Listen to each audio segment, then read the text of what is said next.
Good evening and welcome to my channel. Tonight, we'll be continuing our story of Frankenstein by Mary Shelley. Chapter 17. The being finished speaking and fixed his looks upon me in the expectation of a reply. But I was bewildered, perplexed, and unable to arrange my ideas sufficiently to understand the full extent of his proposition. He continued, "You must create a female for me with whom I can live in the interchange of those sympathies necessary for my being. This you alone can do, and I demand it of you as a right which you must not refuse to concede."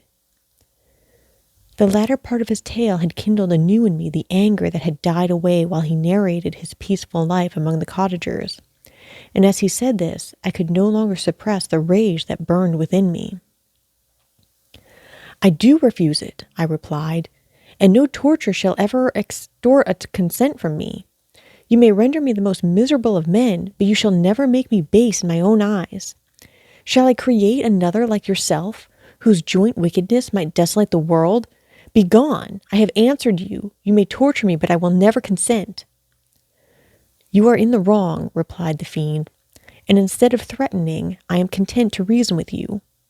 I am malicious because I am miserable. Am I not shunned and hated by all mankind? You, my creator, would tear me to pieces in triumph. Remember that, and tell me why I should pity man more than he pities me. You would not call it murder if you could precipitate me into one of those ice rifts and destroy my frame, the work of your own hands. Shall I respect man when he condemns me? Let him live with me in the interchange of kindness, and instead of injury I would bestow every benefit upon him with tears of gratitude at his acceptance. But that cannot be. The human senses are insurmountable barriers to our union, yet mine shall not be the submission of abject slavery. I will revenge my injuries. If I cannot inspire love, I will cause fear, and chiefly towards you, my arch enemy, because my creator do I swear extinguishable hatred. Have a care, I will work at your destruction, nor finish until I desolate your heart, so that you shall curse the hour of your birth." A fiendish rage animated him as he said this. His face was wrinkled into contortions too horrible for human eyes to behold, but presently he calmed himself and proceeded. "I intended to reason.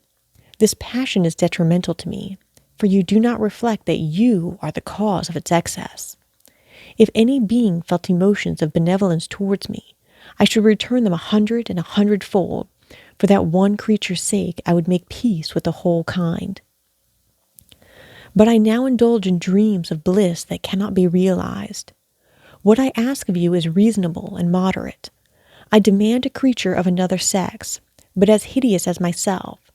The gratification is small, but it is all that I can receive, and it shall content me.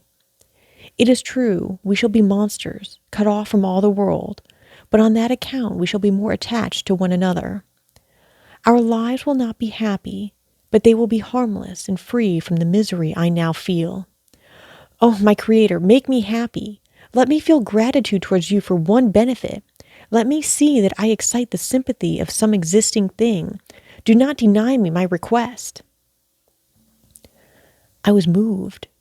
I shuddered when I thought of the possible consequences of my consent, but I felt that there was some justice in his argument. His tale and the feelings he now expressed proved him to be a creature of fine sensations, and did I not as his maker owe him all the portion of happiness that it was in my power to bestow? He saw my change of feeling and continued, "If you consent, neither you nor any other human being shall ever see us again. I will go to the vast wilds of South America. My food is not that of man. I do not destroy the lamb and the kid to glut my appetite. Acorns and berries afford me sufficient nourishment. My companion will be of the same nature as myself, and will be content with the same fare. We shall make our bed of dried leaves. The sun will shine on us as on man, and will ripen our food. The picture I present to you is peaceful and human, and you must feel that you could deny it only in the wantonness of power and cruelty. Pitiless as you have been towards me, I now see compassion in your eyes, Let me seize the favorable moment and persuade you to promise what I so ardently desire."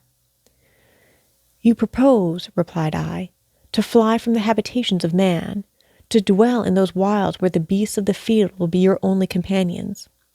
How can you, who long for the love and sympathy of man, persevere in this exile? You will return and again seek their kindness, and you will meet with their detestations. Your evil passions will be renewed, and you will then have a companion to aid you in the task of destruction. This may not be. Cease to argue the point, for I cannot consent." "How inconstant are your feelings! But a moment ago you were moved by my representations, and why do you again harden yourself to my complaints? I swear to you, by the earth which I inhabit, and by you that made me, that with the companion you bestow, I will quit the neighborhood of man and dwell as it may chance in the most savage of places. My evil passions will have fled, for I shall meet with sympathy. My life will flow quietly away, and in my dying moments I shall not curse my Maker." His words had a strange effect upon me. I compassionated him and sometimes felt a wish to console him. But when I looked upon him, when I saw the filthy mass that moved and talked, my heart sickened and my feelings were altered to those of horror and hatred. I tried to stifle these sensations. I thought that as I could not sympathize with him, I had no right to withhold from him the small portion of happiness which was yet in my power to bestow. "You swear," I said, "to be harmless. But have you not already shown a degree of malice that should reasonably make me distrust you? May not even this be a feint that will increase your triumph by affording a wider scope for your revenge?" "How is this? I must not be trifled with, and I demand an answer. If I have no ties and no affections, hatred and vice must be my portion. The love of another will destroy the cause of my crimes, and I shall become a thing of whose existence everyone will be ignorant.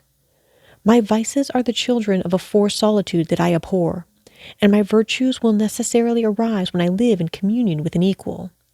I shall feel the affections of a sensitive being and become linked to the chain of existence and events from which I am now excluded." I paused some time to reflect on all he had related, and the various arguments which he had employed. I thought of the promise of virtues which he had displayed on the opening of his existence, and the subsequent blight of all kindly feeling by the loathing and scorn which his protectors had manifested towards him. His power and threats were not omitted in my calculations. A creature who could exist in the ice caves of the glaciers and hide himself from pursuit among the ridges of inaccessible precipices was a being possessing faculties it would be vain to cope with. After a long pause of reflection, I concluded that the justice due both to him and my fellow creatures demanded of me that I should comply with his request. Turning to him, therefore, I said, "I consent to your demand, on your solemn oath to quit Europe forever, and every other place in the neighborhood of man, as soon as I shall deliver into your hands a female who will accompany you in your exile." "I swear," he cried, "by the sun and by the blue sky of heaven, and by the fire of love that burns my heart, that if you grant my prayer, while they exist you shall never behold me again. Depart to your home and commence your labors. I shall watch their progress with unutterable anxiety, and fear not but that when you are ready I shall appear." Saying this, he suddenly quitted me, fearful perhaps of any change in my sentiments. I saw him descend the mountain with greater speed than the flight of an eagle, and quickly lost among the undulations of the sea of ice. His tale had occupied the whole day, and the sun was upon the verge of the horizon when he departed.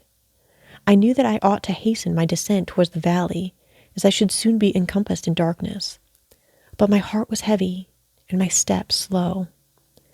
The labor of winding among the little paths of the mountain and fixing my feet firmly as I advanced perplexed me, occupied as I was by the emotions which the occurrences of the day had produced. Night was far advanced when I came to the halfway resting place and seated myself beside the fountain. So the stars shone at intervals as the clouds passed from over them.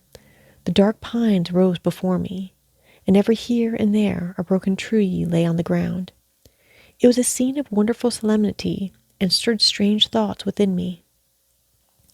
I wept bitterly, and clasping my hands in agony, I exclaimed, "O stars and clouds and winds, ye are all about to mock me.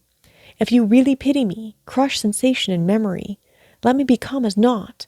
But if not, depart, depart, and leave me in darkness. These were wild and miserable thoughts.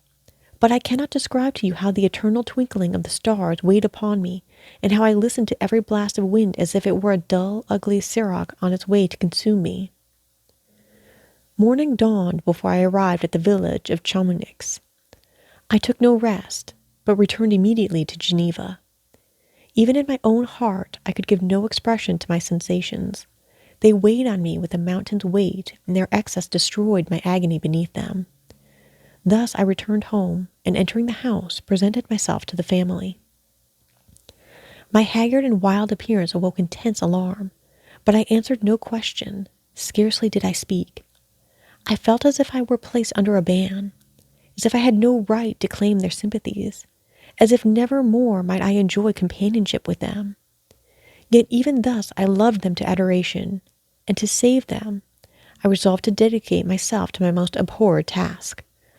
The prospect of such an occupation made every other circumstance of existence pass before me like a dream, and that thought only had to me the reality of life. Thus ends Chapter 17 of Frankenstein by Mary Shelley.